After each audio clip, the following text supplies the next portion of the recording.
Assalamualaikum warahmatullahi wabarakatuh. Video ini berjudul memperbaiki kualitas sholat berarti turut menertibkan dunia. Bagaimana bisa perbaikan kualitas sholat bisa menertibkan dunia? Atau apakah dengan situasi dan kondisi saat ini berarti sholat kita belum berkualitas? Tentu saja semua itu bisa terjadi, karena hal ini ada hubungannya dengan hadis yang menjelaskan awwalu ma yuhasabu bihil abdu yaumal qiyamati sholah. Yang pertama-tama abdi kehidupan dihisab pada yaumul qiyamah adalah sholat. Fa'in sholahat sholahalahu sairu amalihi. Apabila sholat itu mulus, niscaya muluslah seluruh laku perbuatannya. Wa in fasadat fasada sairu amalihi. Sebaliknya, jika rusak sholatnya, niscaya rusaklah seluruh laku perbuatannya. Dengan kata lain, bila kita pinjam bahasa asing, maka sholat itu mempengaruhi behavior. Sholat mempengaruhi perilaku. Disinilah maka kita perlu mengkaji hudan lil muttaqin secara mendalam. Sebab sholat itu berisi kalamullah, berisi hudan lil muttaqin. Jadi permasalahannya sangatlah sederhana. Untuk memperbaiki perilaku manusia, maka perbaikilah kualitas sholatnya. Contoh kita telusuri perjalanan hidup Nabi Muhammad SAW dalam surat Quraisy.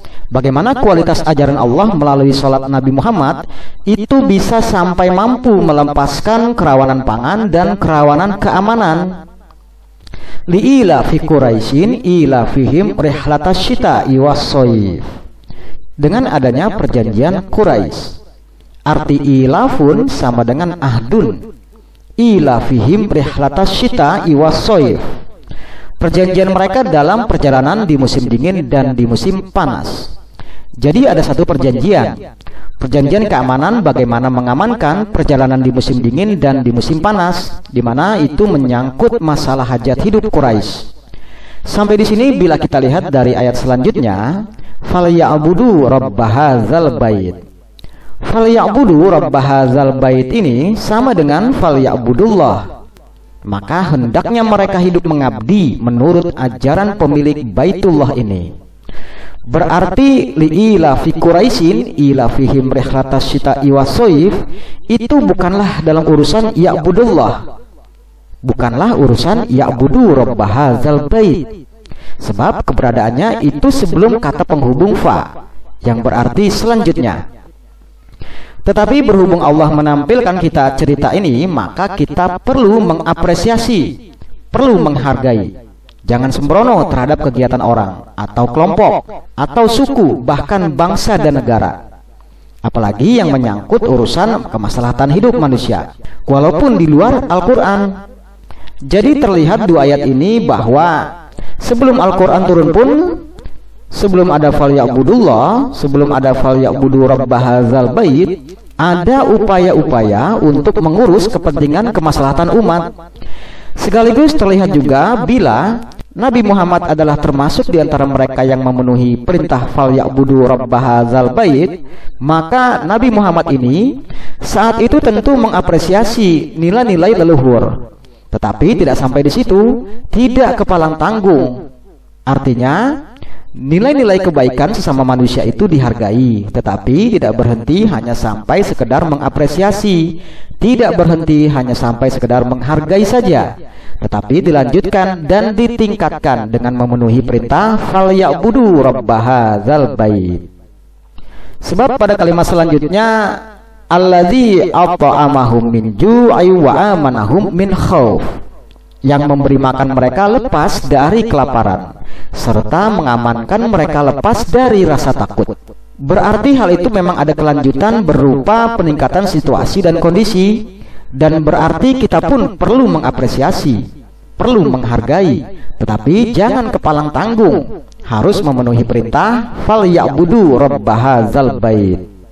Sebab ini juga menjamin lepas dari kerawanan pangan, ini juga menjamin lepas dari kerawanan keamanan. Bagaimana tidak?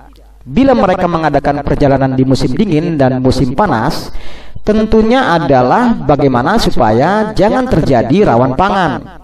Gurun pasir itu ya boleh dikatakan sulit untuk bercocok tanam. Itulah gurun pasir. Jadi ditanganilah dengan merambah, mendatangi daerah-daerah yang di mana di sana ada berbagai penghasilan. Di sini ada nilai tukar, sehingga terjadilah kemakmuran yang datang ke wilayah Quraisy. Dalam hal ini bicara Quraisy, tetapi dalam perintah fal ya'budu rabb hadzal bait juga dikatakan memiliki potensi at'amahum min ju', memiliki kemampuan amanahum min khauf. Mereka mengadakan perjalanan di musim dingin dan di musim panas. Dari sana berbicara untuk kemakmuran, tentu perlu juga pengamanan. Maka dengan kalimat at'amahum min ju'i wa amanahum min khauf, berarti itu adalah kualitas dari ajaran Allah melalui sholat Nabi Muhammad Sallallahu Alaihi Wasallam.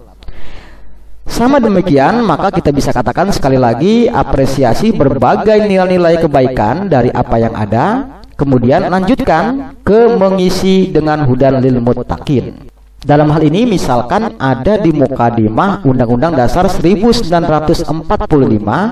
poinnya tentang memajukan kesejahteraan umum. Berarti itu adalah suatu keinginan umum untuk menjadi sejahtera. Jadi, apakah yang seperti itu harus tidak diapresiasi? Apakah yang seperti itu malah harus tidak ada? Lagi-lagi, tetapi jangan cukup sampai di sana. Isilah kesejahteraan umum itu dengan hudan lil muttaqin sebagai pedomannya. Hudan lil muttaqin tidak akan mengacaukan manusia. Kemudian ada lagi poin tentang mencerdaskan kehidupan bangsa. Itu juga perlu diapresiasi. Dilanjutkan dengan bermodalkan hudan lil muttaqin. Untuk mencerdaskan kehidupan bangsa, salah satu diantaranya bangsa menjadi cerdas menangkap kalamullah, sehingga dari sana muncul yang namanya perbaikan kualitas sholat. Atau dari bangsa yang cerdas menangkap kalamullah muncul yang namanya perbaikan kualitas sholat. Yang terjadi nanti dengan sendirinya akan memahami persoalan wa amanahum min khauf, serta mengamankan mereka lepas dari ketakutan. Dalam mukadimah Undang-Undang Dasar 1945 ada juga poin ikut menertibkan perdamaian dunia, sehingga demikian dunia menjadi tertib, tidak kacau balau. Isilah dengan bermodalkan hudan lil muttaqin, sehingga hudan lil muttaqin menjadi minat melakukan perbaikan hidup dan muncul perilaku-perilaku jadi baik. Perilaku jadi baik ini karena diakibatkan oleh perbaikan kualitas sholat. Di antara perbaikan kualitas sholat adalah qiraatul imam, qiraatul makmum. Bacaan imam menjadi bacaan makmum. Bacaan imam tertangkap oleh makmum. Yang dibaca imam itu kalamullah. Bila tidak tertangkap, tidak akan menjadi koordinasi, tidak akan menjadi penyusunan hidup. Bila tertangkap, jadi penyusunan hidup.